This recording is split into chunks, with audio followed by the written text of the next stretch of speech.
그러면 심리를 진행하도록 하겠습니다. 먼저 청구인 측에서 탄핵 소추 의결서에 따른 소추 사실의 요지를 진술하여 주시기 바랍니다. 가급적 30분을 넘지 않는 범위 내에서 말씀해 주시기 바랍니다.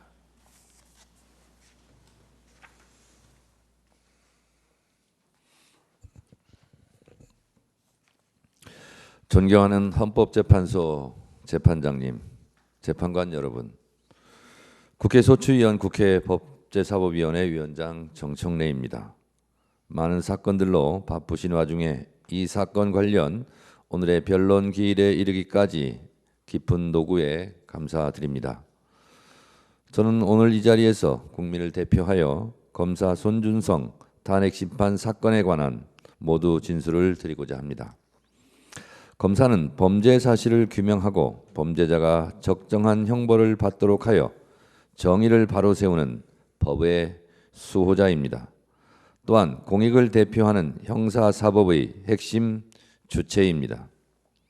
검사는 대한민국 공무원으로 헌법에 명시된 바와 같이 국민 전체에 대한 봉사자로서 헌법과 법률에 따라 국민의 인권을 보호해야 하고 막강한 권한을 갖는 준사법기관으로서 엄정하고 공정하게 직무를 수행해야 할 책무를 지닙니다. 검사는 결코 사사로운 이익이나 일부 또는 특정 국민의 이익을 위한 행위를 하여서는 안 됩니다. 검사가 공익이 아닌 것을 추구할 때 검사의 정치적 중립은 무너질 수밖에 없고 검사의 권한은 남용될 수밖에 없습니다. 검사는 고위공직자로서 일반 공무원보다 더욱 높은 윤리성과 책임감이 요구되며 그 직무의 행사에는 헌법적 정당성이 뒷받침되어야 합니다. 그러나 피소추자는 그 헌법적 책무를 명백히 저버렸다고 생각합니다. 국회에서 의결한 검사 손준성 탄핵소추안 내용을 간추려 보면 피소추자는 대검찰청 수사정보정책관이라는 직위를 이용하여 수사와 관련 없는 일반인의 실명 판결문을 수집, 검토하였다는 의혹, 이 사건에서 문제된 2건의 고발장 작성에 관여하는 등 공권력을 남용하고 검사의 정치적 중립성을 훼손하였다는 소위 고발사주 의혹 사건에 휩싸여 있습니다. 피소추자가 국민으로부터 부여받은 권한을 사적인 이해관계나 특정 세력의 입장을 반영하는 도구로 사용한 것이 사실이라면 이는 단순한 직무상 과오를 넘어 헌법 수호 의무를 근본적으로 위반한 중대한 법 위반 행위라 아니할 수 없습니다. 피소추자는 여러 차례 자신의 직무 범위를 벗어나는 행위를 한 의혹이 있습니다. 이것이 사실이라면 이는 단순한 실수가 아닌 의도적이고 반복적인 권한 남용일 것입니다. 피소추자의 법 위반 행위로 인해서 국민의 권익이 침해되고 형사사법 시스템에 대한 국민의 신뢰가 심각하게 손상되었다 하여 국회에서 탄핵 의결되었습니다. 헌법 제65조 1항 검찰청법 제37조에 의하면 검사가 그 직무 집행에 있어서 헌법이나 법률을 위반한 때 국회는 탄핵 소추를 의결할 수 있습니다. 헌법재판소는 이 탄핵 소추가 정당한지를 최종적으로 판단함으로써 헌법 질서를 수호하는 최후의 보루 역할을 합니다. 존경하는 헌법재판관님, 이 탄핵 심판은 단지 손준성이라는 한 명의 검사를 탄핵할 것인가의 문제가 아닙니다. 검찰 권력의 통제 가능성 그리고 법치주의 실질적 실현을 국민 앞에 천명하는 중대한 시험대입니다. 만약 피소추자의 위헌적 행위가 아무런 제재 없이 묵과된다면 향후 또 다른 검사의 권한 남용 행위를 제지할 방법이 없습니다. 더 이상 검사의 권한 남용과 부적절한 직무 수행이 반복되는 일이 없어야 할 것입니다. 존경하는 재판관님, 헌법재판소가 이 사건 탄핵 심판을 통해 적어도 검사도 헌법의 통제를 받는 공직자임을 선언해 주시기를 간곡히 요청드립니다. 권력기관일수록 더 엄격한 통제와 책임이 따르고 공익을 대표하는 자리일수록 법 위반 시 그에 상응하는 막중한 책임이 부과되어야 하는 것은 당연한 일입니다. 대한민국의 검사는 헌법과 법률에 따라 직무를 수행해야 하고 중대한 법 위반 시 언제든지 파면될 수 있다는 당연한 원칙이 이 사건에서 반드시 확인될 수 있기를 바랍니다. 감사합니다.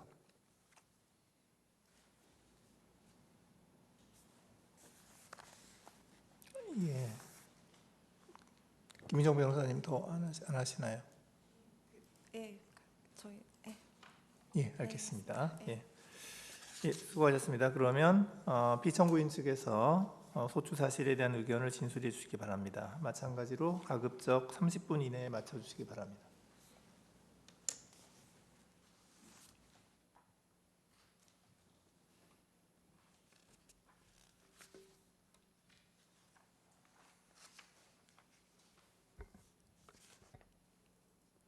존경하는 김형두 헌법재판소장 권한대행님을 비롯한 재판관님들, 피청구인의 대리인 이동섭 변호사입니다. 우선 많은 헌법재판 업무 속에서도 피청구인의 방어권 보장을 위해 헌법재판소법 51조에 따라 피청구인에 대한 형사사건 결과를 기다리기 위해 이 사건 탄핵심판 절차를 정지해 주시고 또 피청구인이 대법원에서 무죄 확정 판결을 받게 되자 신속하게 준비 절차 기일 및 변론 기일을 열어주신 재판관님들께 진심으로 감사와 경의를 표합니다. 이 사건에 관한 구체적이고 상세한 답변사항은 기존에 제출한 답변서 이외에도 공동 대리인께서 설명드릴 것이므로 저는 간략히 이 사건에 대한 답변의 요지를 말씀드리고자 합니다. 우선 피청구인에 대한 이 사건 탄핵 소추 사유의 기본적인 사실관계는 첫째, 대검찰청 수사정보정책관으로 근무하던 피청구인이 2020년 4월 3일 수사정책관실 공무원 등에게 실명 판결문 등을 검색, 조회, 출력 등을 지시하고 실명 판결문 3건의 출력물과 이른바 1차 고발장 출력물을 휴대전화 카메라로 촬영한 후 김웅에게 20적 분량의 1차 고발장 사진을 텔레그램으로 전달하였다는 점과 두 번째로 2020년 4월 8일 수사정보정책관실 공무원 등에게 추가 고발장에 반영될 판결문에 대한 조회 검색 등을 지시하고 이른바 2차 고발장 출력물을 휴대전화 카메라로 촬영한 후 김웅에게 텔레그램으로 전송하였다는 것입니다. 그래서 이 사건은 세칭 고발 사주 사건이라고 불리기도 합니다. 그러나 주지하시는 바와 같이 피청구인에 대한 공수처 검사의 공소 제기는 위법 수집 증거에 해당하여 증거 능력이 없거나 합리적인 의심의 여지 없이 이를 인정할 만한 아무런 증거가 없다는 이유로 2024년 12월 6일 서울고등법원에서 전부 무죄 판결이 선고되었고 대법원이 25년 4월 24일 검사의 상고를 기각하여 피고인에 대한 무죄 판결이 확정되었습니다. 따라서 청구인 측이 주장하는 이 사건 탄핵 소추 사유와 기본적 사실관계가 모두 같은 공소사실에 대하여 법원에서 무죄로 확정된 이상 이 사건 탄핵 소추 사유는 그 기본적인 사실관계조차 인정되지 아니하므로 더 나아가 살펴볼 필요 없이 이유 없으므로 이 사건 탄핵 심판 청구는 기각되어야 할 것입니다. 그럼에도 불구하고 청구인 측은 공수처 검사가 주장하는 공소사실이 모두 인정됨을 전제로 피청구인이 헌법 7조, 27조, 24조, 41조를 위반하고 공직선거법 85조 1항을 위반하였으며 형법 127조, 123조를 위반하고 검찰청법 4조 2항을 위반하였으며 형사소송법 196조를 위반하고 개인정보보호법 59조 2호를 위반하였으며 형사법 절차 전자와 촉진법 14조 3항을 위반하였다는 주장을 하고 있습니다.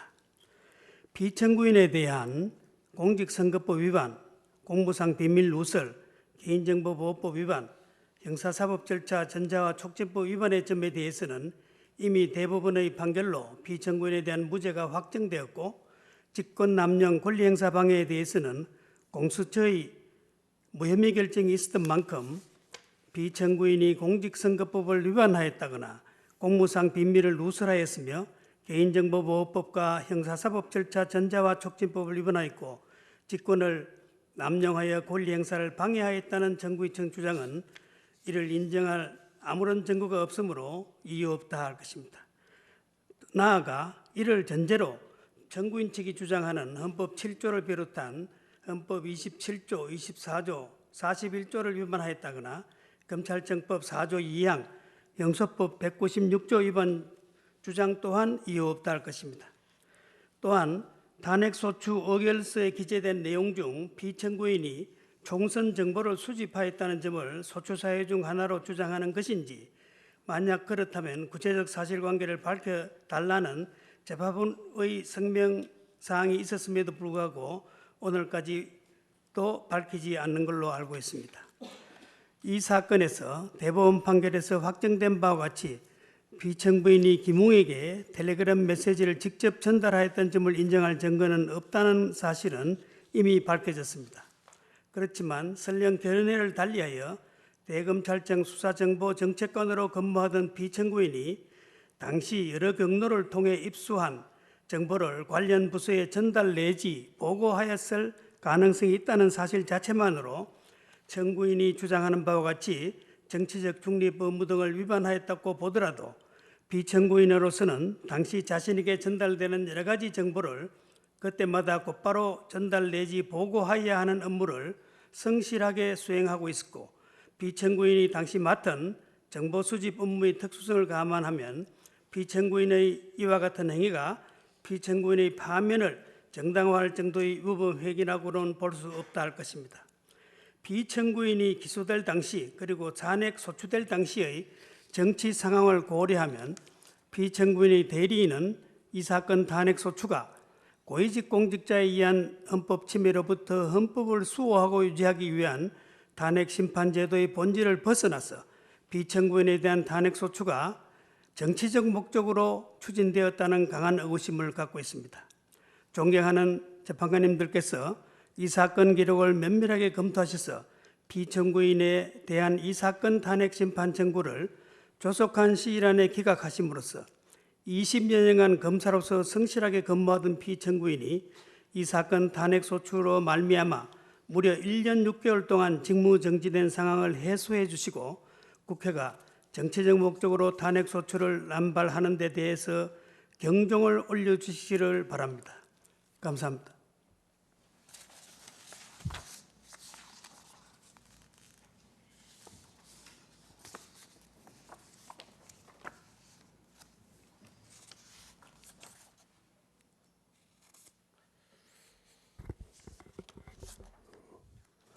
네, 비선고해드린 임성근 변호사입니다. 먼저 관련 형사사건의 판결률을 간략히 설명드리겠습니다. 그 피청구인에 대한 관련 형사사건 2심 서울고등법원은 2024년 12월 6일에 피청구인에 대한 모든 공소사에 대해서 무죄를 선고했습니다. 특히 채널A 사건의 통신사실 확인 자료 등 서버에서 수집한 전자정보는 모두 위법 수집 증거에 해당하여 증거 능력이 배제되었습니다. 공직선거법 위반의 경우 피청구인이 이 사건 각 메시지의 대상 정보의 수집, 작성 등에 관여했다고 인정했지만 피청구인이 김웅에게 이 사건 각 메시지를 전송했다고 보기 어렵고 이른바 제3자에게 전송할 가능성이 있으므로 선거에 미칠 영향이 있는 우려로 보기 어렵다고 판단했습니다.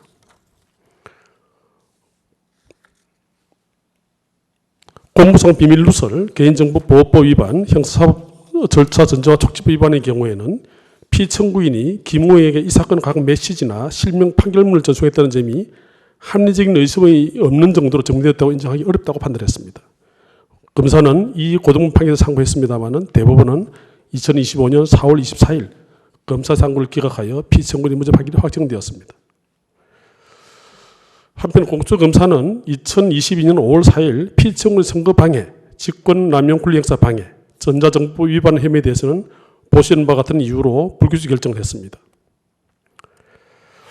이 사건 탄핵 소추 사유는 첫째, 피청구인이 2020년 4월 3일 실명 판결문 등을 검색, 조회, 열람, 출력하도록 지시했고 실명 판결문 3건과 1차 고발장을 김웅에게 텔레그램으로 전달했던 사실. 둘째, 피청구인이 2020년 4월 8일 판결문을 조회, 검색하도록 지시하고 2차 고발장을 김웅에게 텔레그램으로 전달했던 사실입니다. 그러나 피청구인은 이러한 지시를 하지 않았고 김웅에게 텔레그램으로 전달한 사실도 없음은 이미 관리 형사 판결에서 확정된 바 있습니다. 좀 더 구체적으로 말씀드리겠습니다. 먼저 헌법 7조, 27조, 24조, 41조 위반, 공직선거법 85조 1항 위반 여부에 대해서 말씀드리겠습니다. 관련 형사사건 공소사실에 관해 보면 피청구인이 선거 관련 정보를 수집했던 내용은 없고 오로지 수사기록 중에 압수된 파일 제목에 공천 현황, 후보자 등록 현황이라는 기재가 일부 있지만 그 파일의 구체적인 내용은 전혀 확인된 바가 없습니다. 이 파일 자체가 위협수집 증거에 의해서 증거능력이 배청된 바도 있습니다. 설령 당시 수사정보정책관실에서 피청구인의 지시와 상관없이 선거 관련 정보를 수집했다 하더라도 그 정보는 이미 선거관리위원회에서 공지된 내용이고 그러한 정보를 수집하는 것은 수사정보정책관실의 정당한 직무 범위 내의 행위입니다. 피청구인은 실명 판결문 등을 통한 통합 사건 검색이나 판결문 검색, 조회 시스템을 통해서 검색, 조회, 열람, 출력하도록 지시한 사실이 없습니다. 또 고발장 촬영 사실도 인정할 증거가 전혀 없습니다. 관련 형사사건 판결 이후에 피청구인이 1, 2차 각 고발장과 그 내용의 바탕이 된 1, 2차 메시지의 대상 정보의 수집 작성에 관여하였다라는 사실을 인정했습니다마는 피청구인의 검색 출력 여부나 지시 여부를 인정할 만한 증거가 전혀 없음에도 관여하였다는 모호한 표현으로 대상 정보의 수집 작성에 피청구인이 어떤 역할을 했다는 것인지 도무지 알 길이 없습니다. 검사는 2022년 5월 4일에 이 부분 고발장 작성을 지시했거나 어떤 성상호, 임홍식이 피청구인의 지시에 따라서 고발장 작성했다는 사실 인정하게 할 증거가 없다 하는 이유로 무혐의 결정한 것도 주목할 만하겠습니다. 관련 형사사건 판결은 김웅에게 전송 사실을 직접 증명하는 직접 증거의 부재, 또 피청구인과 김웅 사이에 연락이 있었다는 간접 사실의 증명 부재 등을 이유로 피청구인이 김웅에게 이 사건 각 메시지를 전송했던 점을 인정하지 않았습니다. 피청구인이 누구에게 이 사건 메시지를 전달했는지 확인되지 않는 상황에서 선거에 영향을 미치는 행위를 하였다고 단정할 수도 없습니다. 피청구인이 김웅이 아닌 다른 사람에게 전송한 경우에 어떤 의사로 전송했는지 알 수도 없고 그 고발장이 특정 정당에 전달되어서 알았다거나 그러한 의사가 있었다고 단정하기도 어렵기 때문에 선거에 영향을 미치는 행위를 하였다고 볼 수가 없는 것입니다. 따라서 이 피청구인의 이 부분 탄핵소추 사유는 이를 인정할 아무런 증거가 없습니다. 다음으로 형법 127조, 123조 위반 여부에 대해서 말씀드리겠습니다. 공무상 비밀에 해당되기 위해서는 직무 관련성과 비공개성, 보호 필요성 등 요건을 충족해야 할 뿐만 아니라 반드시 법령에 의하여 비밀로 규정되어야만 합니다. 그런데 1, 2차 고발장 출력물이나 그 기재 내용은 이러한 요건을 충족하지 않습니다. 또한 해당 정보를 취득할 지위 있는 자에게 전달하는 경우에는 누설에 해당하지 않는다는 것이 확인된 판례입니다. 그런데 피청구인은 김웅에게 이 사건 각 메시지나 고발장, 실명 판결문을 전달 또는 전송한 사실이 없고 누구에게 이 사건 각 메시지, 고발장, 실명 판결문을 전송했는지 확인되지 않는 이상 공무상 비밀을 누설했다고 볼 수는 없는 것입니다. 다음으로 직권남용 권리행사 방해에 대해서 말씀드리겠습니다. 피청구인이 수사정보정책관실 공무원 등에게 1, 2차 고발장에 첨부하기 위해 실명 판결문들을 검색, 조회, 열람, 출력하도록 지시했다는 점을 인정할 증거가 전혀 없습니다. 그래서 무죄가 선고된 점은 방금 설명드린 바와 같습니다. 그렇기 때문에 이 부분 탄핵소추 사유 또한 이를 인정할 아무런 증거가 없습니다. 검찰청법 4조 2항 위반 여부에 대해서 말씀드리겠습니다. 피청구인은 수사정보정책관실 공무원에게 총선 정보를 수집하라고 지시한 사실이 없고 1, 2차 고발장 등을 촬영한 후에 텔레그램에 김용희에 전송해서 선거에 영향을 미치는 행위를 하지 않았습니다. 설령 관련 피청구인의 부하 직원들이 피청구인의 지시와는 상관없이 판결문을 조회한 사실이 인정된다 하더라도 당시 수사정보정책관실 관계자들의 판결문 검색은 관련 사건에 대한 언론 보도나 재수사 필요성 판단 등을 위한 각 담당자의 정당한 업무에 해당됩니다. 결국 이 부분 탄핵 사유 또한 이유 없습니다. 형사소송법 196조 위반에 대해서 말씀드리겠습니다. 피청구인 당시에 수사 업무를 담당하지 않았을 뿐만 아니라 1차 고발장은 실제로 수사기관에 접수되지도 않았습니다. 더구나 형사소송법 196조는 수사를 담당하는 검사 스스로 수사의 단서로서 접수된 고발장을 검토하여 혐의가 있는지 여부를 판단하고 수사를 개시하도록 하는 조항에 불과하기 때문에 피청구인이 형사소송법 제196조를 위반했다는 탄핵소추 사유 또한 이유 없습니다. 개인정보보호법 제59조 2항 2호 위반을 이번에 보겠습니다. 피청구인은 개인정보를 처리하거나 처리했던 자가 아니고 수사정보정치사건의 업무가 개인정보를 처리하는 당의 업무에 해당된다고 보기 어렵습니다. 또 조금 전에 말씀드린 것처럼 피청구인이 이와 같은 실명 판결문을 입수하도록 지시하거나 이를 전달받은 사실이 없고 이를 인정할 증거가 전혀 없습니다. 피청구인으로부터 직접 전송받은 사람이 전혀 확인되지 않기 때문에 피청구인이 업무상 알게 된 개인정보를 업무와 무관한 제3자에게 누수했다고 볼 수도 없습니다. 형사사법 절차 전자와 촉진법 14조 사망 위반 여부에서 말씀드리겠습니다. 피청구인은 수사정보정책과실 공무원들에게 말씀드린 것처럼 이 실명 판결문을 입수하도록 지시하거나 이를 전달받은 사실이 전혀 없습니다. 직원들도 그렇게 같이 똑같은 취지로 진술을 하고 있습니다. 또 그 취득 경위를 확인할 수 없기 때문에 직무상 알게 된 형사사법 정보라고 보기도 어렵습니다. 피청구인의 실명 판결문을 휴대전화 카메라로 촬영하거나 이를 전송한 사실이 없고 피청구인으로부터 직접 전송한 사람이 확인되지 않습니다. 그렇기 때문에 피청구인이 직무상 알게 된 형사사법 정보를 업무와 무관한 제3자에게 누수했다고 볼 수도 없습니다. 설령 피청구인의 헌법이나 법률 위반이 일부 인정된다 하더라도 피청구인에 대한 파민을 정당화할 정도로 중대한 법률 위반은 없습니다. 견해를 달리하셔서 피청구인이 이 사건 1, 2차 고발장과 각 메시지의 대상 정보를 관련 부수에 전달 내지 보고했을 가능성이 있다는 점을 넓은 의미에서 관련 형사 판결에서 판시한 것 같이 관여라고 본다 하더라도 피청구인으로서는 당시 자신에게 전달되는 여러 가지 정보를 그때마다 상급자나 관련 부수에 전달 내지 보고해야 될 업무를 성실하게 수행하고 있었고 피청구인이 당시 맡은 정보 수집 업무의 특성을 감안하면 피청구인이 이와 같은 행위가 파민을 정당화할 정도의 위법한 행위라고 볼 수 없다고 할 것입니다. 결론적으로 이 사건 탄핵 소추 사유는 기본적 사실관계에 동일한 공소사실 또는 혐의사실에 관하여 이미 관련 형사사건에서 무죄 판결을 받거나 무혐의 결정을 받았습니다. 탄핵 소추 사유와 무죄 판결 이유를 모두로 살펴봐도 피청구인의 헌법 또는 법률 위반의 행위의 중대성이 인정되지 않습니다. 피청구인에 대한 이 사건 탄핵 심판 청구를 신속하게 기각해 주시기 바랍니다. 경청해 주셔서 감사합니다.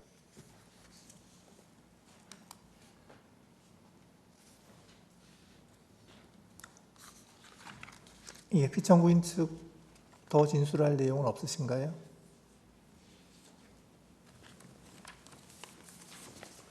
청구인 본인, 피청구인 본인 진술. 예, 말씀하시죠.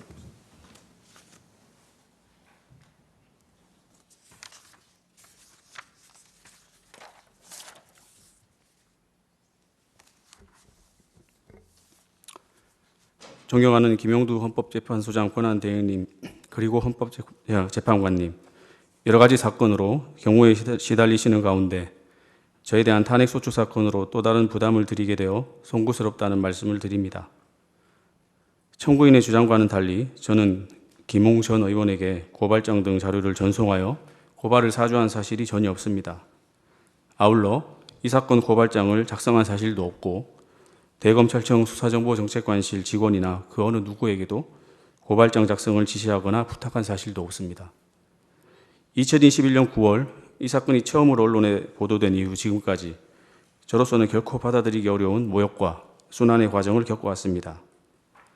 제대로 된 사실규명이 이루어지기도 전에 제가 김웅 전 의원에게 고발을 사주하기 위해 고발장을 보낸 것으로 언론 보도가 이어졌고 저는 정치적 중립성을 저버린 검사로 낙인이 찍혔습니다. 저로서는 견디기 어려운 모함이자 주홍 글씨였습니다.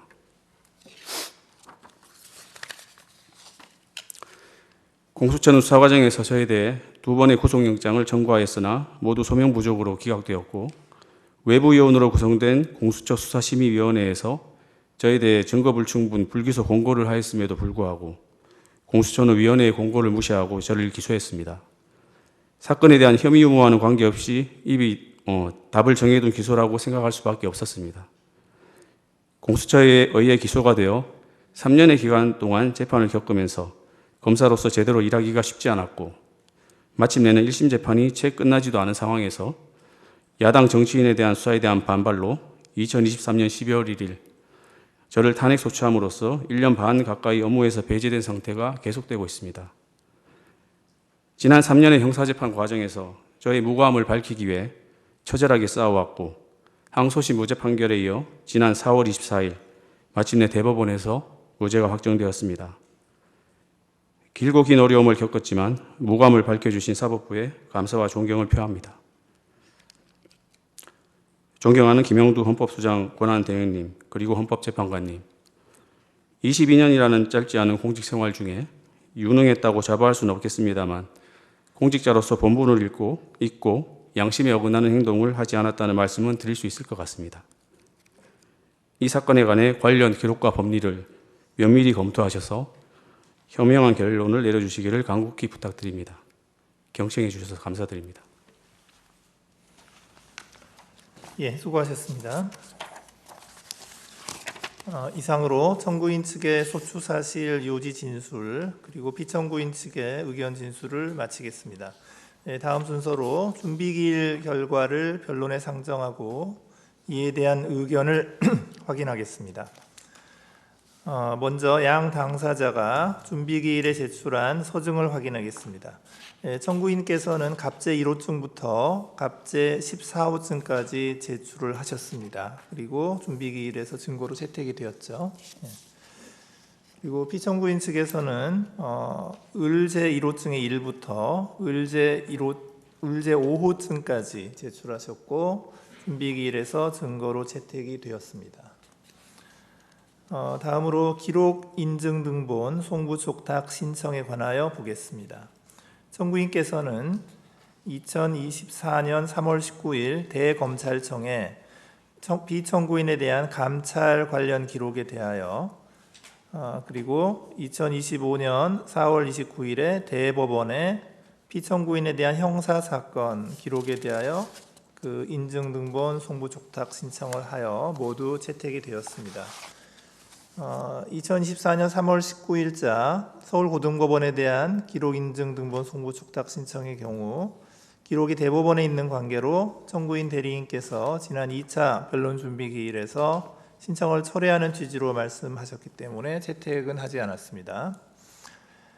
피청구인께서는 2025년 4월 29일 청구인 측과 동일하게 대법원에 형사사건 기록에 대하여 기록 인증 등본 송부 촉탁 신청을 하였고 그리고 대검찰청에 감찰 관련 기록에 대하여 기록 인증 등본 송부 촉탁을 신청하여 이를 재판부가 모두 채택하였습니다. 피청구인의 2024년 3월 18일자 서울고등법원에 대한 기록 인증 등본 송부 촉탁 신청의 경우 앞서와 같은 이유로 채택하지 않았습니다. 쟁점을 확인하겠습니다. 이어서 준비기일에서 정리된 쟁점을 좀 확인하겠습니다. 먼저 이 사건 소추 사유가 어떻게 되어 있는지에 대해서 먼저 보겠습니다. 첫 번째 소추 사유는 피청구인이 김웅과 공모하여 범여권 인사에 대한 부정적 여론을 형성하여 국회의원 선거에 영향을 미치고 국회의 구성에 영향을 미치려는 행위를 하였으므로 헌법 7조 1항, 24조, 27조, 41조 1항, 공직선거법 85조 1항을 위반하였다는 것입니다. 두 번째 소추 사유는 1차, 2차 고발장 출력물을 휴대전화로 촬영한 후 텔레그램으로 김웅에게 전송하여 공무상 취득한 비밀을 누설하였으므로 형법 127조 공무상 비밀누설죄를 범하였다는 것입니다. 세 번째 소추 사유는 수사정보정책관의 직권을 남용하여 총선 정보를 수집하도록 하고 실명 판결문 등을 검색, 조회, 열람, 출력하도록 함으로써 형법 123조 직권남용죄를 범하였다는 것입니다. 네 번째 소추 사유는 검사의 정치적 중립 의무를 위반하고 권한을 남용함으로써 구검찰청법 4조 2항을 위반하였다는 것입니다. 다섯 번째 소추 사유는 범죄 혐의가 없는 사람에 대하여 고발장을 제출하게 하여 수사를 하게 함으로써 구형사소송법 195조를 위반하였다는 것입니다.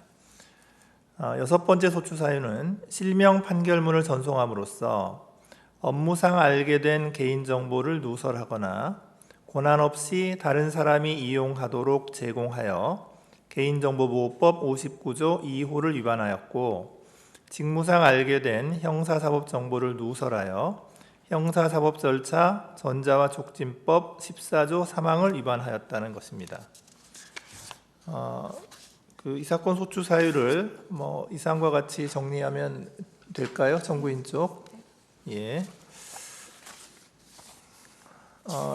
이에 대한 피청구인의 그 답변 내용을 정리하겠습니다. 첫 번째로 피청구인은 불법적으로 총선 관련 정보를 수집하지 않았고, 수사정보정책관실 공무원 등에게 실명 판결문 등을 검색, 조회, 열람, 출력하도록 지시한 사실이 없으며, 고발장을 직접 작성하거나 그 작성을 지시하거나 이를 촬영한 사실도 없고, 김웅에게 고발장 등을 전송하거나 특정 정당에 고발장 및 관련 자료를 제공한 사실이 없다라고 다투고 있습니다. 그리고 관련 형사사건 항소심에서 피청구인의 공직선거법 위반, 개인정보보호법 위반, 형사사법 절차 전자와 촉진법 위반, 공무상 비밀 누설 혐의에 대하여 전부 무죄가 선고되어 확정된 점에 비추어 보더라도 탄핵소추 사유는 존재하지 않는다라고 주장하고 있습니다. 그리고 설령 피청구인에게 헌법이나 법률 위반이 일부 인정된다고 하더라도 피청구인에 대한 파면을 정당화할 정도로 중대한 법 위반이 있었다고 볼 수 없으므로 탄핵의 필요성이 없다라고 다투고 있습니다. 네. 그런 내용이 맞죠? 예. 그 이상과 같은 준비기일 결과의 변론 상정에 대하여 양 당사자 측에서 특별한 의견이 있으면 말씀을 하시기 바랍니다. 먼저 청구인 대리인. 네, 특별한 의견 없습니다. 예, 특별한 의견 없으시고 피청구인 대리인. 피청구인도 없습니다. 예. 그러면 이상으로 준비기일 결과의 변론 상정을 마치겠습니다. 다음으로 양 당사자가 그동안 제출하신 서면을 확인하도록 하겠습니다. 청구인 측에서 제출한 서면을 확인하겠습니다. 2023년 12월 4일자 탄핵심판 청구서, 2024년 3월 19일자 서울고등법원에 대한 기록인증등본 송부촉탁 신청서, 대검찰청에 대한 기록인증등본 송부촉탁 신청서, 그리고 2024년 3월 22일 심판절차 정지 신청에 대한 의견, 그리고 2024년 6월 11일 소송절차 수개신청서, 2025년 4월 29일 대법원에 대한 기록인증등본 송부촉탁 신청서, 2025년 5월 8일 증거제출기한 연장 및 기일 변경 신청서, 2025년 5월 12일 준비서면 이렇게 제출하셨습니다. 맞죠? 네, 맞습니다. 피청구인 측에서 제출하신 서류를 확인하겠습니다. 2024년 1월 5일 답변서 제출기한 연장 신청서 제출하셨고, 2024년 2월 14일자 답변서, 2024년 3월 18일자 준비명령에 관한 의견서, 심판절차 정지 신청서, 서울고등법원에 대한 문서인증등본 송부촉탁 신청서 제출하셨고요. 2025년 4월 28일 증거제출서 제출하셨고, 2025년 4월 29일 대법원 및 대검찰청에 대한 각 문서인증등본 송부촉탁 신청서 제출하셨습니다. 2025년 5월 8일 준비서면 제출하셨고, 2025년 5월 9일 증거신청 철회서, 증거제출서 제출하셨습니다. 그리고 2025년 5월 12일 준비서면을 제출하셨습니다. 맞죠? 예. 소추 사유와 관련해서 먼저 청구인 측에게 좀 확인할 게 있습니다. 피청구인이 21대 총선을 앞두고 총선 관련 정보를 수집하였다 라는 점을 소추 사유에 포함시키신 것인가요? 네, 네 포함? 포함되어 있는 취지. 시킨 거예요? 네, 취지. 예, 예. 그게 준비 절차에서 이렇게 저희가 말씀을 드렸는데 그 이후에 네, 저희가 제출한 서류에 그런 얘기가 없어서 이제 저희가 대법원의 재판 기록을 저희가 그 회신을 받고 있는 중인데 일부만 네. 없고 아직 그 전부 다 온 상태는 아니어서 네. 그 내용을 좀 확인하고 좀 정리해서 제출을 하도록 하겠습니다. 예, 알겠습니다. 예. 그러면 나중에 좀 그 서면으로 네, 정리하겠습니다. 제출하시는데 이제 이게 필요해요. 그러니까 총선 정보를 수집한 날짜, 네. 그다음에 수집 방법, 그 수집한 정보의 내용을 이게 포함이 돼야 되고요. 예, 그래서 구체적인 사실관계를 특정해서 서면으로 제출해 주시기 바랍니다. 예, 그리고 그 청구인의 그 방금 얘기한 그 소추 사유 부분에 주장을 뒷받침하는 증거가 뭐가 있는지 그것도 그 서면에 특정을 해주셔야 됩니다. 예. 뭐 피청구인 쪽에서는 뭐 이에 관해서는 나중에 그 청구인의 서면을 보시고 답변을 하시면 되겠죠? 지금 뭐 하실 말씀 있나요? 네, 이정민 변호사입니다. 네네. 간단하게 말씀드리겠습니다. 네, 지금 기록을 보고 확인하신다고 했는데 그 형사 기록에도 거기에 관한 증거는 전혀 없습니다. 다만 그 카카오톡과 관련해서 압수된 자료 중에 그런 파일이 있었다는 제목 정도만 나오고요. 그 내용이나 날짜 지금 말씀하신 것처럼 수집 방법을 확인할 수 있는 증거는 전혀 없습니다. 예, 청구인 쪽에서 한번 참고하셔서 서면 작성하시는데 참고하시면 되겠습니다. 자, 다음으로 청구인 측에서는 지금 그 확정된 형사 판결이 있는데 이제 그럼에도 불구하고 피청구인이 김웅에게 이 사건 텔레그램 메시지를 전송하였다라는 주장을 유지하시는 거죠? 예, 그 사실 형사 사건에서 1심과 2심의 그 가장 주되게 다투어졌던 부분이 이 쟁점이고 1심과 2심 판단이 달랐습니다. 이 부분 관련해서는 저희가 1심에서 판단한 내용에 대한 증거들을 좀 정리해서 이 부분을 좀 더 1심 판단이 더 명확했다라는 취지의 내용을 좀 정리해서 제출하도록 하겠습니다. 예, 주장을 유지하신다는 취지시고요. 다음으로 소추 사실 중에서 그 피청구인이 형법 123조 직권남용죄를 저질렀다는 점에 관해서 좀 여쭤보겠습니다. 피청구인을 수사한 그 공수처에서는 직권남용 권리행사 방해 혐의에 대해서 불기소 처분, 그러니까 혐의 없음, 증거 불충분 처분을 했습니다. 그 이에 대한 청구인 쪽의 의견은 어떤지 그것도 서면으로 좀 내주시기 바랍니다. 네. 다음으로 소추 사실 중에 그 구형사소송법 195조 위반의 점에 관해서 여쭤보겠습니다.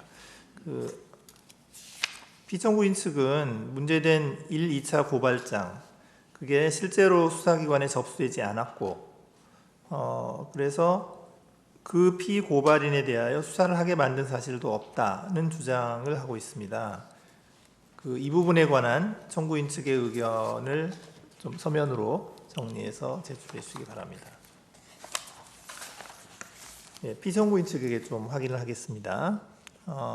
피청구인은 형사 항소심 판결 이후에 피청구인이 1, 2차 고발장 작성과 그 내용에 바탕이 된 1, 2차 메시지의 대상 정보 수집에 관여했다고 인정된다 라는 그런 부분이 있습니다. 항소심 판결이에요. 근데 피청구인은 지금 그런 사실이 없다 이렇게 주장하시는 거죠? 네, 그렇습니다. 예, 그리고 그러한 사실은 그러한 사실 자체는 이 사건 탄핵 소추 사유에 해당하지도 않는다. 그렇습니다. 이렇게 주장하시는 거고요. 예. 공소 사실은 지시할 때가 되어 있는데 이 사건은 지금 재판부에서 관여했다는 모호한 표현을 했는데 기록상 보면 그 지시했다는 인정할 증거가 전혀 없다는 취지입니다. 예, 알겠습니다. 예. 그리고 이제 형사 사건의 항소심 판결을 보면요, 텔레그램 메시지 보내기의 기술적 특징을 근거로 해서 피청구인이 이 사건 각 메시지의 원본 생성자에 해당한다라고 설시하고 있습니다. 이 부분에 대해서 피청구인이 그러한 사실 자체는 인정하고 계신 건가요? 지금 문제된 텔레그램 메시지의 최초 발송자는 피청구인처럼 보이는 측면이 있지만 그 피청구인도 그 관련 메시지를 다른 곳에서 받아서 본인 휴대폰에 보관하고 있다가 다시 발송했기 때문에 피청구인이 그 메시지의 최초 발송자처럼 보인다, 그런 주장을 하고 있습니다. 그러니까 그렇다면 원본 생성자에는 해당하지 않는다. 네, 이런 말씀이시군요. 그렇습니다. 예, 네, 알겠습니다. 예, 혹시 재판관님들 중에서 질문하실 내용이 있으시면, 예, 정계선 재판관님. 예, 지금 그 권한대행님께서 물어보신 것과 관련된 건데요. 그 항소심 판결문에 보면은 이렇게 나옵니다. 아까 말씀하신 것처럼 김웅에게 전달한 것은 인정되지 않는데 그 앞부분 피고인이 대검찰청 수사정보정책관으로서 수사정보의 수집, 검증, 평가, 관리 업무를 총괄하는 지위에 있으면서 그 지위를 이용하여 1, 2차 각 고발장과 그 내용이 바탕이 된 1, 2차 메시지의 대상 정보의 수집 작성에 관여했다고 인정할 수 있다. 이렇게 기재된 건 뭐 다 알고 계실 텐데요. 이 부분을 부인하시는 건가요? 그러면 간단하게. 네, 그렇습니다. 요 인정 사실에 대해서 부인하시는 취지시고. 그러니까 예를 들어서 관여했다는 표현에 대해서 피청군이 어떤 역할을 하고 어떤 행위를 했는지 좀 더 구체적으로 판결문에 드러나면 그 하나하나에 마다 저희가 부인하는지 부인하지 않는지를 표현할 텐데요. 조금 전에 그 질문하신 원본 메시지 생성과 관련해서는 피고인의 행위가 일부 들어간 면이 있지만 나머지 근거로 삼은 사유에는 피고인의 행위는 하나도 없습니다. 그 수사정보정책관실 내에서 벌어진 상황만을 그냥 추측해서 표현한 거고요. 정책관실에서 벌어진 내용과 메시지 전송 시간 이런 것을 통해서 추정한 것이죠. 네, 그렇죠. 네. 그런데 아까 그 피청구인 이제 대리인들께서 말씀하실 때 여러 가지 고발장이나 고소장이 들어오는 것을 보고라인이나 아니면 그러니까 뭐 상급자나 아니면 관련 부서에 전달했을 수는 있다라는 취지의 말씀을 하셨어요. 그렇습니다. 예. 그러면 검찰청 내에서 수사정보정책관으로서 업무를 수행할 때 상급자나 이제 공식적인 상급 그 보고 라인이나 아니면 관련 업무 부서에 그 보고나 전달을 할 때 일상적으로 텔레그램을 사용하신 겁니까?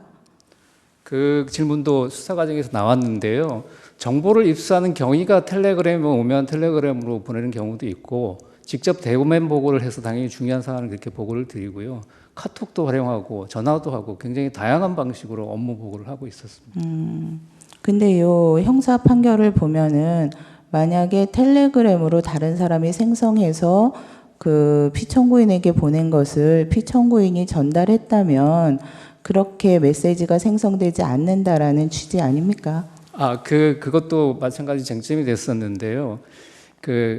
당시 수사정보정책관으로서 굉장히 다양한 형태의 정보를 소위 이제 찌라시 수준의 정보부터 정말로 수사정보로서 가치 있는 정보까지 다 입수를 했습니다. 근데 그 당시 수사정보정책관이 그런 정보를 입수하고서 가만히 갖고 있으면 그거를 보낸 사람한테 오해를 줄 수가 있습니다. 이게 마치 이제 수사정보로 가공이 돼서 거기서 무슨 일을 한다, 업무를 한다고 오해를 할 수 있기 때문에 수사정보로 가공한 거는 당연히 정식 절차를 거쳐서 그걸 일선청에 보내서 수사로 임하도록 하고요.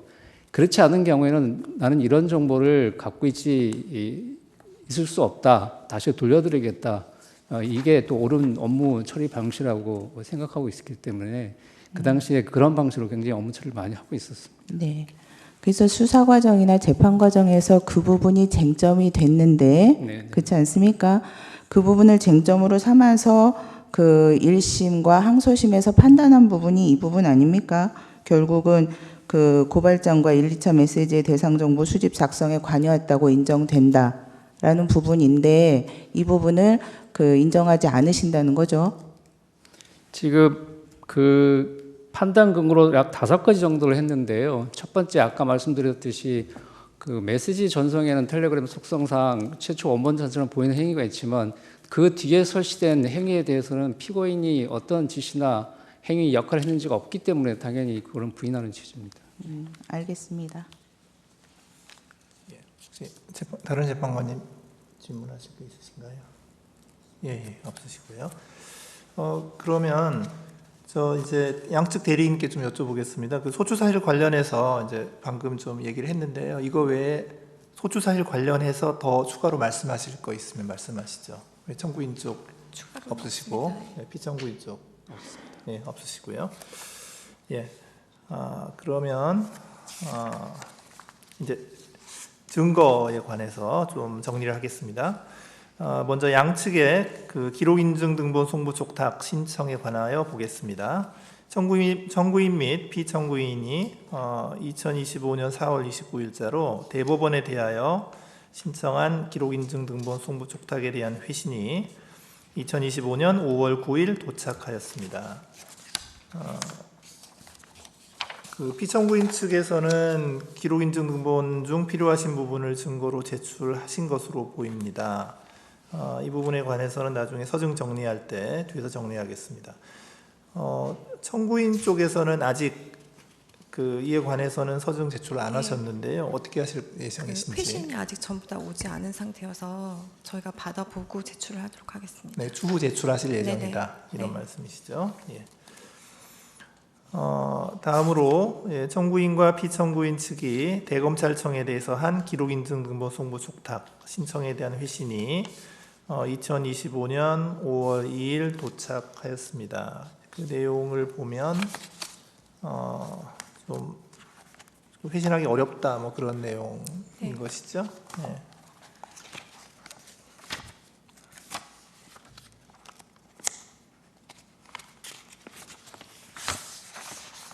이렇게 돼 있어요. 5월 2일자로 그 송부 요구한 자료는 감찰에 관한 사항으로 기록의 공개로 인하여 사건 관계인의 명예나 사생활의 비밀 또는 자유를 침해할 우려 및 감찰 업무의 공정한 수행에 현저한 지장을 초래할 우려가 있어 제출하기 어려운 점을 양해하여 주시기 바랍니다. 이렇게 했죠. 네, 그래서 이거 보시고 피청구인 쪽에서는 2025년 5월 9일에 이 대검찰청을 상대로 한 기록인증 등본 송부 촉탁 신청은 철회하셨죠? 네. 예. 청구인 쪽은 뭐 어떻게 하시겠습니까? 좀 검토를 해보겠습니다. 네. 네, 네. 뭐 철회 여부만 나중에 네. 검토해 보시고 말씀해 네네. 주시기 바랍니다.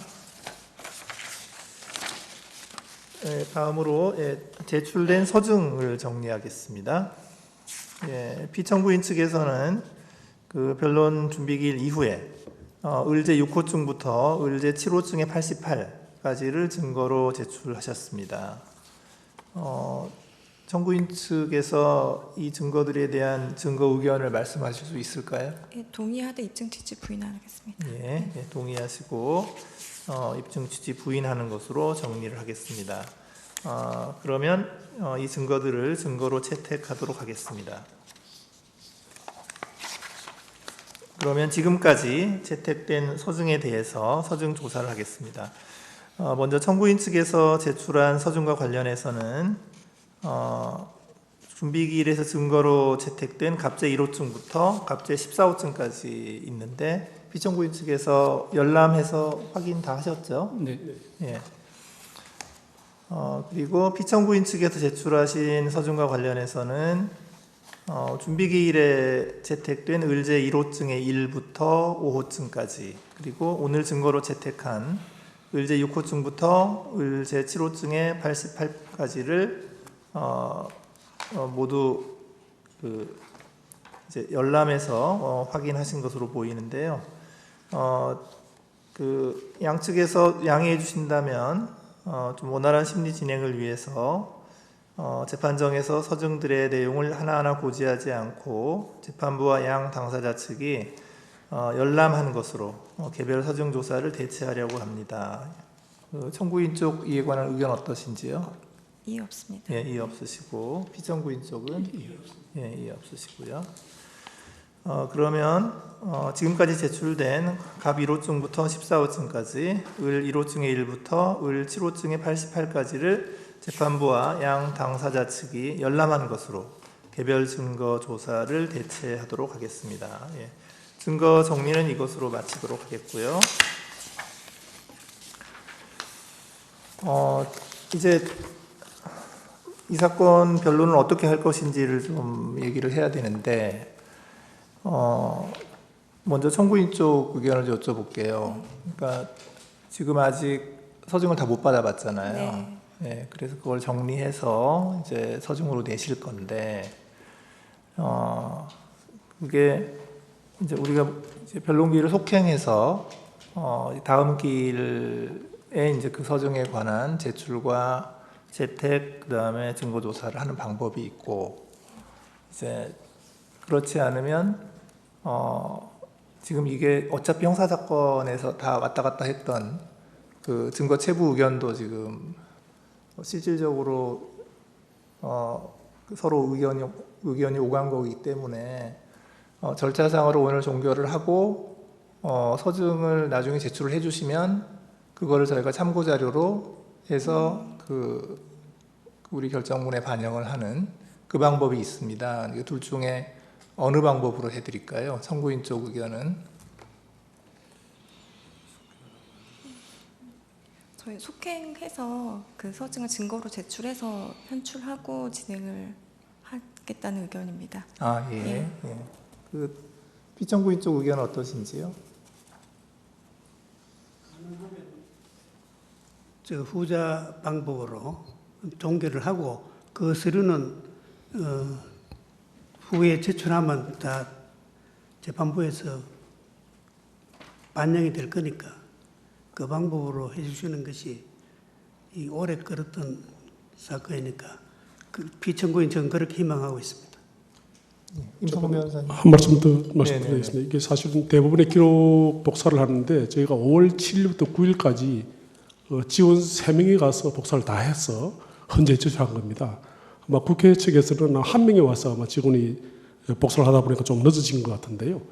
저희가 제출한 서류들이 보게 되면 저희 측에 유리한 것만 낸 게 아니고 수사 기록 자체도 을제 7호증의 55부터 보게 되면 모든 검찰의 피의자 신문조서, 진술서가 다 나와 있습니다. 그리고 1심, 2심의 공판조서 전부 다 나와 있고 1, 2심에 나왔던 증인들 증인신문 녹취록이 다 있습니다. 저희들이 빠뜨린 것은 뭐냐면 공수처 검사가 1, 2심에 제출하는 공수처 검사의 의견서만 저희 제출 안 했습니다. 그건 아마 청구죄 제출할 것이기 때문에 저희가 제출 안 했는데 공수처 검사의 그 의견서가 이 소추 사유와 비슷한 주장입니다. 그래서 일단 저희는 이 형사 판결이 확정되었고 이미 지금 저희가 낸 기록만으로도 충분히 재판관님께서 이 사건에 대한 실체를 판단할 수 있으시리라 생각이 되고 지금 국회에서 제출하고자 하는 그 나머지 기록이라는 것은 검사의 그 의견서 이외에 또 의견서는 뭐 상고 이유서 이런 거 이외에는 없습니다. 그래서 오늘 가급적이면 변론 종결해 주시고 국회에서 제출하신 것은 참고 자료로 참고하셔도 충분하지 않겠나 하는 생각이 듭니다. 이상입니다. 의견을 좀 말씀드리고 싶은데요. 예. 그 지금 사실 피청구에서 제출한 자료는 공판조서랑 변호인 의견서가 거의 대부분이고 사실 상당 부분의 증거 기록은 저희가 아직 회신을 못 받은 상태입니다. 근데 이 사건 같은 경우는 아까 이제 그 쟁점이 됐던 것처럼 피청구인이 그 이제 전송했다는 메시지 내용이라던가 실제 김웅과 조성은 사이의 통화 내용이라던가 그러니까 실질적인 증거를 가지고 한 번 더 판단하는 그런 게 필요한 상황으로 보여지고 이 부분이 재판부의 증거로 현출돼서 심리가 진행되어야 되는 것이 보다 더 적절한 것이 아닌가라는. 지금 현재 복사는 하셨나요? 네, 그 등사까지는 어제 완료가 마쳤나요? 됐습니다. 네. 그래서 지금 이제 저희가 재판부에서 좀 속행 여부는 합의를 해봐야 되는데 만약에 속행을 하면 지금 피청구인 쪽의 의견도 있고 그래서 좀 신속하게 해야 돼서 저희가 다음 주 화요일 오후 3시로 생각하고 있는데 준비 가능하시겠나요? 네. 그러면은 그 아직 저희가 어제 그 등사나 열람 이제 이게 지정 등사가 이제 완료됐는데 법원에서 회신이 아직 헌재로 안 온 상태로 알고 있습니다. 그래서 네네. 그게 그 이후에 저희한테 신속하게 좀 전달이 되면은 저희가 준비를 해보겠습니다. 예. 예. 그러면 그 저희가 잠깐 휴정을 하고 그 속행 여부, 변론 종결 여부를 좀 합의를 해본 다음에 다시 진행하겠습니다. 네. 예.